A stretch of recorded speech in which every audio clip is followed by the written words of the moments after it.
Acontecimento. Uma viagem filosófica através de um conceito. De Slavoj Žižek. Sexta parada. A anulação de um acontecimento. A expressão alemã Rückgängig machen, geralmente traduzida como anular, cancelar ou desfazer, tem uma conotação mais precisa. Anular retroativamente alguma coisa. Fazer parecer que ela não aconteceu. A comparação entre as Bodas de Fígaro de Mozart e as óperas figarescas de Rossini torna isso imediatamente claro. Em Mozart, o potencial político emancipador da peça de Beaumarchais sobrevive à pressão da censura. Pensemos apenas no final, em que o conde precisa ajoelhar-se e pedir perdão de seus súditos, para não mencionar a explosão coletiva do Viva la Libertà, no final do primeiro ato de Dom Giovanni. O estonteante sucesso de O Barbeiro de Sevilha, de Rossini, pode ser avaliado por este padrão. Rossini pegou uma peça teatral que era um dos símbolos do espírito revolucionário burguês da França e a despolitizou totalmente, transformando-a simplesmente numa ópera bufa. Não admira que a Era de Ouro de Rossini tivesse sido entre 1815 e 1830, os anos da reação, aqueles em que as potências da Europa empreenderam a impossível tarefa da Ungeschehen machen, da anulação, de fazer não terem acontecido as décadas revolucionárias precedentes. Rossini não odiou nem enfrentou ativamente o Novo Mundo. Simplesmente compôs como se os anos de 1789 a 1815 não tivessem existido. Estava certo, portanto, ao quase parar de compor e adotar a postura de bon vivant, preparando seus tornedos. Essa era a única coisa propriamente ética a fazer, e seu longo silêncio é comparável ao de Jean Sibelius. Na medida em que a Revolução Francesa é o acontecimento da história moderna, a ruptura depois da qual, abre aspas, nada foi o mesmo, fecha aspas, deve-se levantar aqui uma questão. Seria esse tipo de anulação, de desacontecimentalização, um dos destinos possíveis de todo o acontecimento? A conhecida fórmula Je sais bien, je quand même. Eu sei, mas mesmo assim, assinala uma postura dividida do sujeito em relação a uma entidade. Sabe-se que é verdadeira, mas não se pode realmente aceitar essa verdade. Por exemplo, abre aspas, sei muito bem que meu filho é um assassino, mas, mesmo assim, não posso acreditar nisso. Fecha aspas. É possível imaginar a mesma atitude dividida em relação a um acontecimento. Abre aspas. Sei muito bem que não houve um acontecimento, apenas o curso natural das coisas. Mas talvez, infelizmente, mesmo assim, eu creio que ele aconteceu. Fecha aspas. E o que é ainda mais interessante, será possível que um acontecimento não seja negado de forma direta, mas retroativamente? Imagine-se uma sociedade que tenha integrado plenamente a sua substância ética, os grandes axiomas modernos da liberdade, da igualdade, dos direitos democráticos, o dever da sociedade de prover educação e cuidados básicos de saúde a todos os seus membros, e que considere o racismo e o sexismo simplesmente inaceitáveis e ridículos.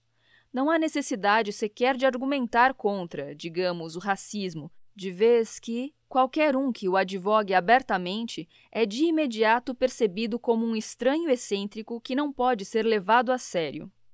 Mas então, passo a passo, embora a sociedade continue a sustentar esses valores da boca para fora, eles são de fato privados de sua substância. Eis um exemplo da história europeia atual, no verão de 2012. Viktor Orbán, primeiro-ministro húngaro de postura direitista, disse que se deveria construir na Europa Central um novo sistema econômico. Citação. E esperemos que Deus nos ajude. e não tenhamos de inventar um novo sistema político que deva ser introduzido no lugar da democracia em nome da sobrevivência econômica. Cooperação é uma questão de força, não de intenção. Talvez haja países em que as coisas não funcionem dessa maneira. Por exemplo, os países escandinavos. Mas um decrépito povo meio asiático como o nosso só pode unificar-se se houver força. Nota: citação de presseurope.eu. Fim da nota. A ironia dessas palavras não escapou a alguns dos velhos dissidentes húngaros.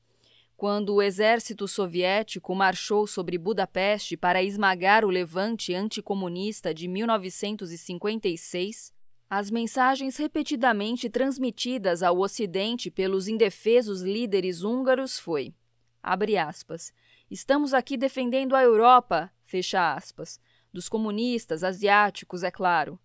Agora, após o colapso do comunismo, o governo cristão conservador pinta como seu maior inimigo a democracia multicultural consumista liberal que a Europa ocidental de hoje representa.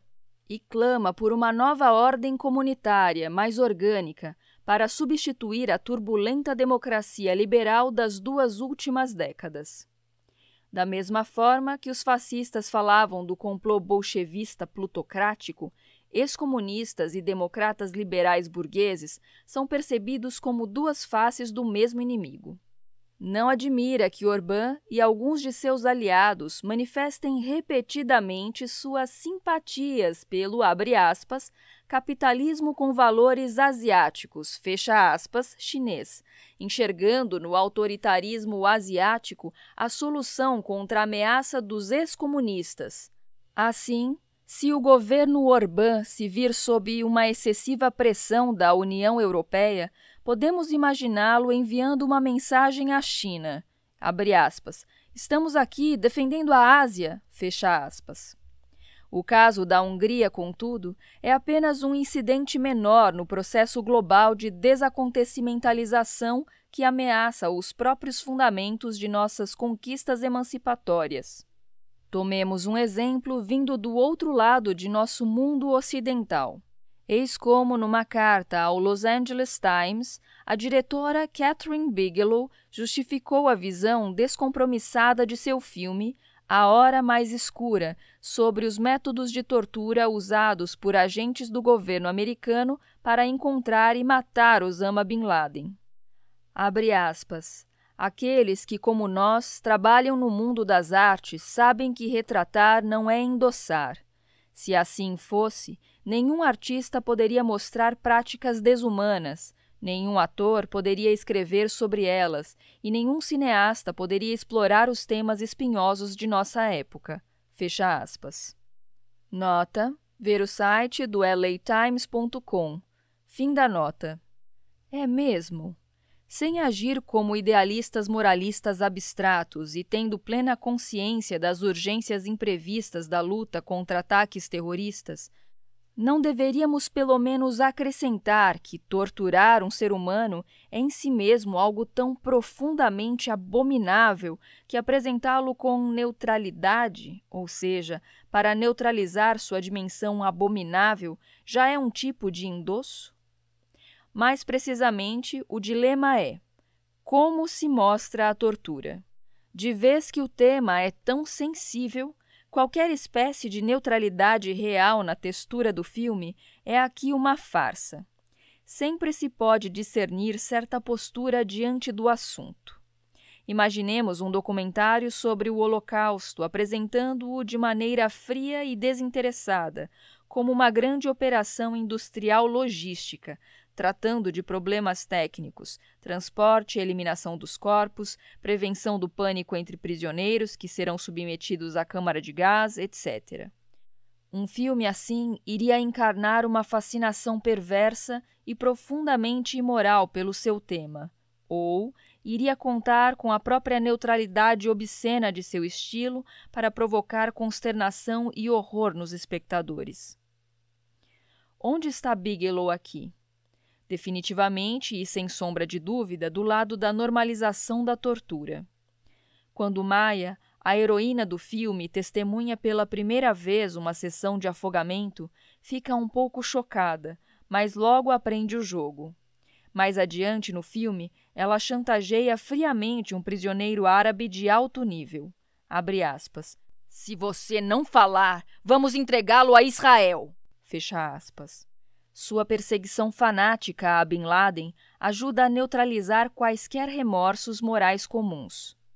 Muito mais nefasto é seu parceiro, um jovem agente barbudo da CIA que domina à perfeição a arte de passar suavemente da tortura à camaradagem depois de dobrar a vítima, acendendo-lhe um cigarro e contando piadas.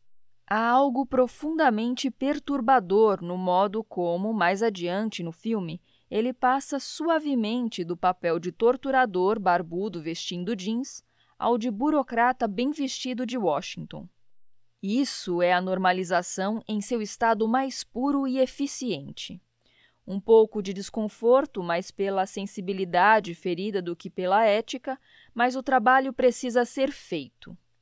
Essa consciência da sensibilidade ferida como o principal custo humano da tortura garante que o filme não seja apenas uma peça de propaganda direitista barata. A complexidade psicológica é adequadamente representada, de modo que liberais bem-intencionados podem apreciar o filme sem se sentirem culpados. É por isso que A Hora Mais Escura é muito pior do que 24 Horas, em que, pelo menos, Jack Bauer tem um colapso nervoso no final da série. Nota: é por isso que a declaração de Bigelow acerca do filme, abre aspas, quando você assiste à violência, está sendo desconstruído no sentido lacaniano, fecha aspas. Ver o site do newyorker.com. Não é apenas um absurdo, não existe desconstrução lacaniana. Lacan não era um desconstrucionista, mas uma obscenidade ética. Fecha aspas. Fim da nota. O debate sobre afogamento ser ou não tortura deveria ser abordado como algo obviamente sem sentido. Porque, se não causa dor e medo da morte, o afogamento faz com que suspeitos de terrorismo endurecidos comecem a falar? Quanto à substituição da palavra tortura pela expressão, abre aspas, técnica reforçada de interrogatório, fecha aspas, deve-se observar que estamos lidando aqui com uma extensão da lógica do politicamente correto, exatamente da mesma forma que deficiente se torna fisicamente debilitado, tortura se torna técnica reforçada de interrogatório e, presumivelmente, estupro poderia tornar-se técnica reforçada de sedução. A questão crucial aqui é que a tortura, violência brutal praticada pelo Estado, se tornou publicamente aceitável no próprio momento em que a linguagem pública se tornou politicamente correta, a fim de proteger vítimas da violência simbólica dos rótulos. Esses dois fenômenos são as duas faces de uma mesma moeda. A defesa mais obscena do filme é a afirmação de que Bigelow rejeita o moralismo barato e apresenta sobriamente a realidade da luta contra o terrorismo, levantando questões difíceis e assim nos obrigando a pensar, além de acrescentarem alguns críticos, ela desconstruir clichês femininos. Maya não apresenta interesses sexuais nem sentimentalismo, ela é dura e dedicada à sua tarefa da mesma forma que um homem. Nossa resposta deve ser que, precisamente a respeito de um tema como a tortura, não se deveria pensar. Um paralelo com o estupro se impõe aqui. E se um filme mostrasse um estupro brutal com a mesma neutralidade, afirmando que se deveria evitar o moralismo barato e começar a pensar no estupro em toda a sua complexidade? Nosso instinto básico nos diz que temos algo terrivelmente errado aqui. Eu gostaria de viver numa sociedade em que o estupro fosse considerado simplesmente inaceitável, de modo que qualquer um que o defendesse fosse visto como um idiota excêntrico, não numa sociedade em que fosse preciso argumentar contra ele, e o mesmo vale para a tortura. Um sinal de progresso ético é o fato de a tortura ser dogmaticamente rejeitada como repulsiva, sem qualquer necessidade de maior discussão. E o que dizer do argumento, entre aspas, realista? A tortura sempre aconteceu, na verdade, ainda mais no passado recente, de modo que não seria melhor, pelo menos, estar falando dela publicamente? Esse é exatamente o problema. Se a tortura sempre aconteceu, por que as autoridades agora estão falando dela publicamente? Só existe um motivo: normalizá-la, ou seja, rebaixar nossos padrões éticos. A tortura salva vidas? Talvez, mas certamente perde almas. E sua justificativa mais obscena é afirmar que um verdadeiro herói está pronto a entregar sua alma para salvar as vidas de seus conterrâneos. A normalização da tortura em A Hora Mais Escura é um sinal do vácuo moral de que estamos nos aproximando gradualmente. Se existe alguma dúvida sobre isso, tente apenas imaginar um grande filme de Hollywood mostrando a tortura de forma semelhante 20 ou 30 anos atrás. É impensável. Vamos agora saltar para nosso terceiro e mais brutal exemplo, que nos confronta com o que é impensável mesmo hoje. O documentário O Ato de Matar, Final Cut Produções Cinematográficas Copenhague. Estreou em 2012 no Festival de Cinema de Telluride. Dirigido por Joshua Oppenheimer e Christine Sinn, O Ato de Matar fornece uma visão singular e profundamente perturbadora do dilema ético do capitalismo global. O documentário, filmado em Medan, Indonésia, em 2007, relata um caso de obscenidade que chega ao extremo. Um filme feito por Anwar Congo e seus amigos, alguns dos quais são agora políticos respeitáveis, mas foram gangsters e líderes de um esquadrão da morte que desempenhou um papel-chave no assassinato de aproximadamente 2,5 milhões de supostos simpatizantes do comunismo, na maioria etnicamente chineses, em 1965 e 1966. O Ato de Matar é sobre, abre aspas, assassinos que venceram e o tipo de sociedade que eles construíram, fecha aspas. Após a vitória, suas ações terríveis não foram relegadas à condição de segredo sujo, o ato original cujos vestígios devem ser apagados. Pelo contrário, eles se vangloriam abertamente dos detalhes de seus massacres, o modo de estrangular uma vítima com um fio, de cortar uma garganta, de estuprar uma mulher da forma mais agradável. Em outubro de 2007, a TV estatal indonésia produziu um talk show celebrando Anwar e seus amigos. No meio do programa, depois de Anwar dizer que seus assassinatos foram inspirados pelos filmes de gangsters, o sorridente moderador vira-se para as câmeras e diz, abre aspas, impressionante, nossos aplausos para Anwar Congo, fecha aspas. Quando pergunta a este se teme uma vingança dos parentes de suas vítimas, ele responde, abre aspas, eles não podem. Quando erguem as cabeças, eu as corto, fecha aspas. Seu cúmplice acrescenta, abre aspas, nós vamos exterminar todos eles, fecha aspas. E o público explode numa aprovação exuberante. É preciso ver para crer. O que torna o ato de matar extraordinário é que, então, ele dá um passo além e apresenta a questão-chave. O que os assassinos, abre aspas, tinham em mente quando estavam matando as pessoas? Ou seja, qual foi a tela protetora que usaram para blindar-se do horror do que estavam fazendo?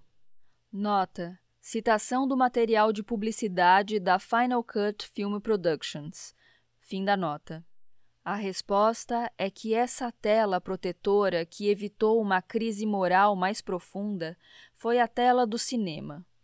Eles vivenciaram sua atividade como uma encenação de seus modelos cinematográficos, o que lhes possibilitou vivenciar a própria realidade como ficção. Como grandes admiradores de Hollywood, começaram suas carreiras como organizadores e controladores do mercado negro na venda de bilhetes de cinema. Eles desempenharam um papel em seus massacres, imitando gangsters, cowboys ou até mesmo dançarinos de um musical de Hollywood. Há uma boa piada sobre Jesus Cristo. A fim de relaxar após o árduo trabalho de pregar e produzir milagres, Jesus decidiu fazer uma pequena pausa numa praia do Mar da Galileia. Durante um jogo de golfe com um de seus apóstolos, ele tentou uma jogada difícil. Se saiu mal e a bola foi parar na água, de modo que ele fez seu truque usual. Caminhou sobre a água até o lugar onde estava a bola, abaixou-se e a pegou. Quando estava para repetir a jogada, o apóstolo lhe disse que ela era muito difícil. Só alguém como Tiger Woods seria capaz de fazê-la. Jesus respondeu, abre aspas, que diabo, sou filho de Deus. Se Tiger Woods pode, eu também posso, fecha aspas. E tentou outra tacada. A bola foi parar na água novamente, e Jesus, mais uma vez, caminhou sobre a água para pegá-la. Nesse momento, um grupo de turistas americanos estava passando por ali, e um deles, observando a cena, virou-se para o apóstolo e disse, abre aspas, meu Deus, quem é aquele cara ali? Está pensando que é Jesus ou o quê? Fecha aspas. O apóstolo respondeu, abre aspas, não, o babaca pensa que é Tiger Woods, fecha aspas. É assim que funciona a identificação fantasística. Ninguém, nem mesmo o próprio Deus, é diretamente o que é. Todo mundo precisa de um ponto de identificação externo, descentralizado. Podemos imaginar a cena de um jornalista americano observando Anwar envolvido na tortura de um suspeito de comunismo. O jornalista pergunta ao amigo de Anwar que está a seu lado, abre aspas, quem é aquele cara ali? Será que ele pensa que é um instrumento da justiça divina? Fecha aspas. E o amigo responde, abre aspas, não, ele pensa que é o Humphrey Bogart, fecha aspas. Aqui encontramos o vácuo moral da sociedade, no que ele tem de mais brutal. De que tipo de textura simbólica, abre parênteses, o conjunto de regras que estabelece a linha divisória entre o que é publicamente aceitável e o que não é, fecha parênteses. Deve compor-se uma sociedade se até um nível mínimo de vergonha pública, abre parênteses, que obrigaria os criminosos a tratarem suas ações como um segredo sujo, fecha parênteses, é desprezado e uma orgia monstruosa de tortura e matança pode ser publicamente celebrada décadas depois de ter ocorrido, nem mesmo como um crime extraordinário necessário para o bem público, mas como uma atividade comum, aceitável e agradável. A armadilha a ser evitada aqui é, evidentemente, aquela fácil de pôr a culpa diretamente em Hollywood, ou no primitivismo ético da Indonésia. O ponto de partida deveria ser, em vez disso, os efeitos perturbadores da globalização capitalista que, ao solapar a eficácia simbólica das estruturas éticas tradicionais, cria esse vácuo moral. Nota: de maneira mais geral, como podem pessoas relativamente decentes fazer coisas horríveis? Para explicar isso, deve-se inverter a visão padrão anti-individualista dos conservadores, pela qual as instituições sociais controlam e contêm nossas tendências maléficas individuais, espontâneas, de seguir implacavelmente nossos impulsos destrutivos e egoístas. E se, pelo contrário, nós, como indivíduos, somos relativamente decentes, e as instituições têm de aplicar todos os seus subterfúgios para nos forçar a fazer coisas horríveis? O papel das instituições como agentes da mediação é fundamental aqui. Existem coisas que eu nunca poderia fazer diretamente, em pessoa, mas, se eu deixar que os agentes as façam por mim, posso fingir que não sei o que está se passando. Quantas pessoas dedicadas a causas humanitárias, de Angelina Jolie e Brad Pitt em diante, investem seu dinheiro em projetos habitacionais em Dubai, que empregam versões modernas do trabalho escravo enquanto não sabem, fingem não saber nada sobre isso, que foi feito por seus assessores financeiros, etc. Fim da nota. Significaria isso que, mediante a dissolução gradual de nossa substância ética, estamos simplesmente regressando ao egoísmo individualista? As coisas são muito mais complexas. Frequentemente ouvimos dizer que a crise ecológica é o resultado de nosso egoísmo de curto prazo. Obcecados com os prazeres imediatos e a saúde, nós nos esquecemos do bem comum. Entretanto, é nisso que a noção do capitalismo como religião de Walter Benjamin se torna crucial. Um verdadeiro capitalista não é um egoísta hedonista. É, pelo contrário, fanaticamente devotado à tarefa de multiplicar sua riqueza, pronto a negligenciar sua saúde e felicidade, para não mencionar a prosperidade de sua família e o bem-estar de seu ambiente. Assim, não há necessidade de evocar alguma forma de moral elevada e condenar o egoísmo capitalista. Contra a pervertida e fanática dedicação capitalista, basta evocar simplesmente uma boa dose de preocupações egoístas e utilitaristas. Em outras palavras, a busca daquilo que Rousseau chama de amour de soi, amor de si, natural, requer um nível altamente civilizado de consciência. O egoísmo hedonista que supostamente permeia nossas sociedades é, assim, não um fato, mas a ideologia dessas sociedades.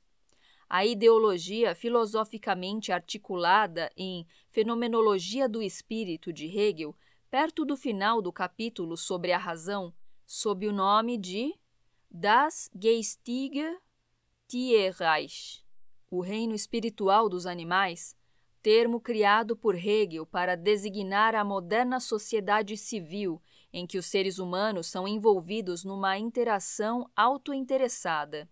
Como diz Hegel, a conquista da modernidade iria permitir que, abre aspas, o princípio da subjetividade atingisse sua realização no extremo autônomo da particularidade pessoal. Nota: G.W.F. Hegel, Elements of the Philosophy of Right, Cambridge, Cambridge University Press, 1991, par. 260. Fim da nota. Esse princípio torna possível a sociedade civil como o domínio em que indivíduos humanos autônomos se associam entre si por meio das instituições da economia de livre mercado, a fim de satisfazerem suas necessidades privadas. Todos os fins comunais são subordinados aos interesses privados de indivíduos. São conscientemente imaginados e calculados com o objetivo de maximizar a satisfação desses interesses.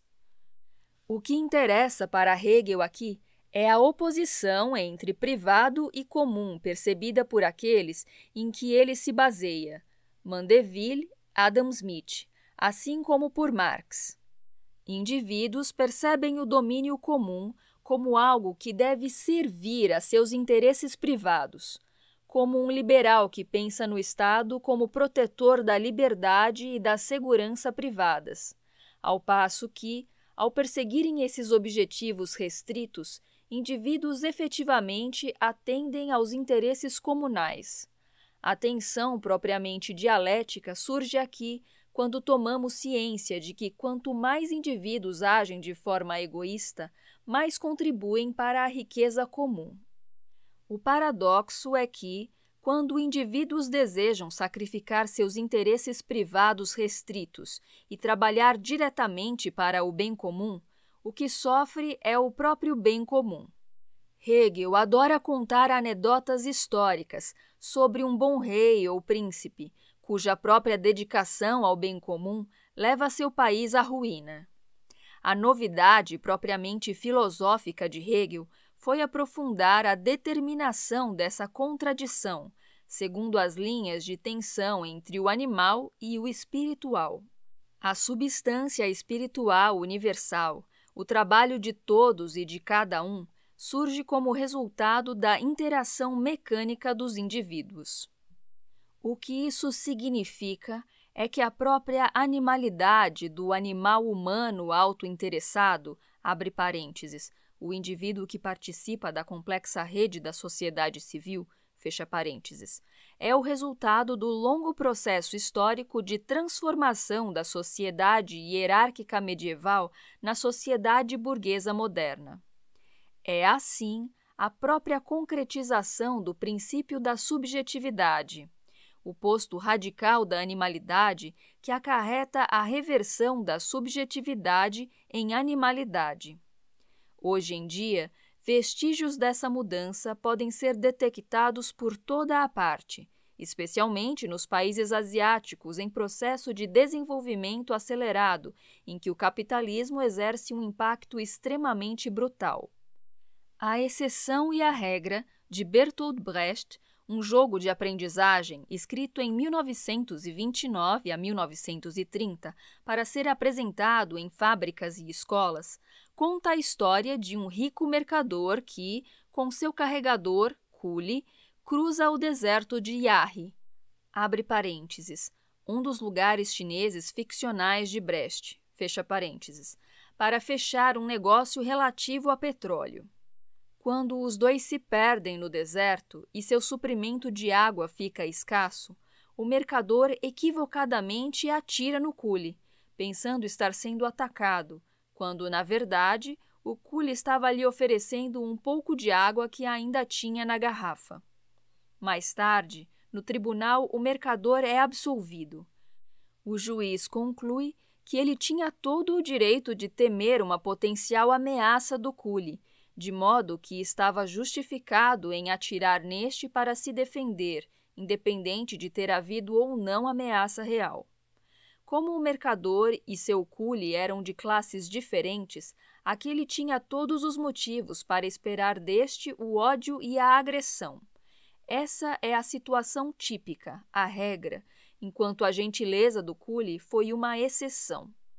Seria essa história mais uma das ridículas simplificações marxistas de Brecht? Não, a julgar por este relato sobre a China atual. Citação.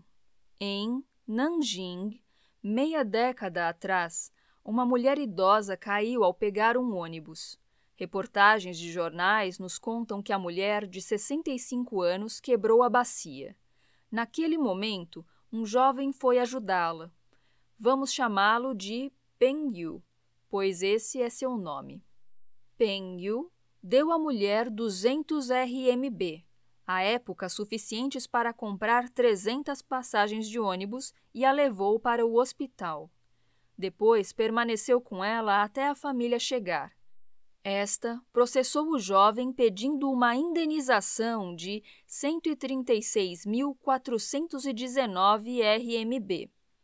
Com efeito, o Tribunal Distrital de Nanjing-Gulou considerou o rapaz culpado e ordenou que pagasse 45.876 RMB. O raciocínio do tribunal foi que, abre aspas, de acordo com o bom senso, fecha aspas, como Peng Yu foi o primeiro a sair do ônibus, muito provavelmente atingiu a senhora. Além disso, ele havia realmente admitido sua culpa, raciocinou a corte, ao permanecer com ela no hospital, já que nenhuma pessoa normal seria tão bondosa quanto Peng Yu afirmava ser. Nota: Michael Yun, China and the Midst of Complicated Things. Texto não publicado. Fim da nota. Esse incidente não é precisamente paralelo à história de Brecht? Peng Yu ajudou a senhora apenas por compaixão ou decência, mas, como tal demonstração de bondade não é típica, não é a regra, abre aspas, uma pessoa normal nunca seria tão bondosa quanto Peng Yu afirma ser, fecha aspas. Isso foi interpretado pelo tribunal como prova de sua culpa, e ele foi adequadamente punido. Seria essa uma exceção ridícula? Não de acordo com o Diário do Povo, o jornal do governo, que, em sua pesquisa de opinião online, perguntou a uma ampla amostra de jovens o que fariam se vissem uma pessoa de idade que tivesse caído. Abre aspas. 87% dos jovens não ajudariam. A história de Penhu reflete a vigilância do espaço público. As pessoas só vão ajudar se houver uma câmera no local, fecha aspas. O que essa relutância em ajudar assinala é uma mudança na condição do espaço público. Abre aspas. A rua é um lugar intensamente privado e, aparentemente, as palavras público e privado não fazem sentido. Fecha aspas. Em suma, estar num espaço público não implica apenas estar junto com outras pessoas desconhecidas. Ao caminhar entre elas, ainda estou em meu espaço privado, sem me envolver em nenhuma interação ou reconhecimento no que se refere a elas. Para ser considerado público, o espaço de minha convivência e interação com os outros, ou a ausência disso, deve ser coberto por câmeras de segurança. Outro sinal dessa mesma mudança pode ser encontrado no extremo oposto da atitude de ver pessoas morrendo em público e não fazer nada. A recente onda de sexo público na pornografia explícita. Há cada vez mais filmes mostrando um casal ou mais pessoas envolvido em jogos eróticos, chegando à cópula completa em espaços públicos intensamente frequentados, numa praia pública, num trem, numa estação rodoviária ou ferroviária, no espaço aberto de um shopping center, etc. E o aspecto interessante é que a grande maioria dos passantes finge que ignora a cena.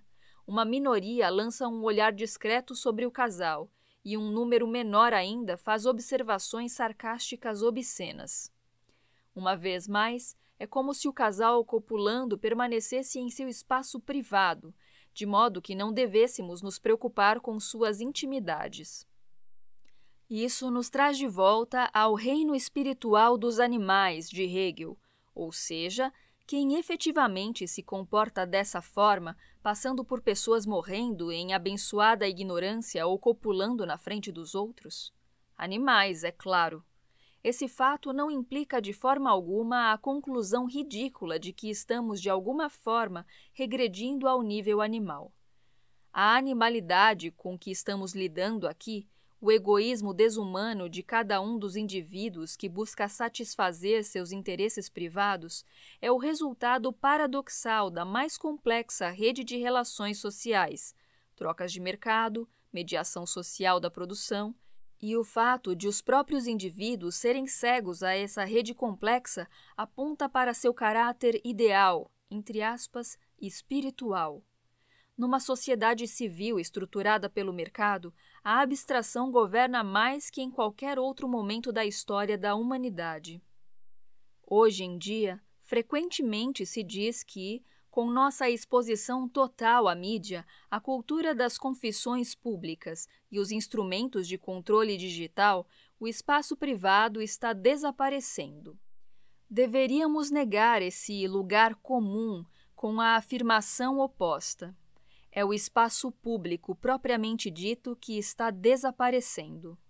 A pessoa que mostra na web imagens de sua nudez ou dados íntimos e sonhos obscenos não é um exibicionista. Exibicionistas invadem o espaço público, enquanto os que postam imagens de sua nudez na web permanecem em seu espaço privado e apenas o expandem para incluir outros. E voltando ao ato de matar, o mesmo vale para Anwar e seus colegas. Eles estão privatizando o espaço público num sentido muito mais ameaçador do que a privatização econômica. Essa privatização é um caso exemplar do modo como, em nossas sociedades, o acontecimento emancipador da modernidade está sendo gradualmente desfeito.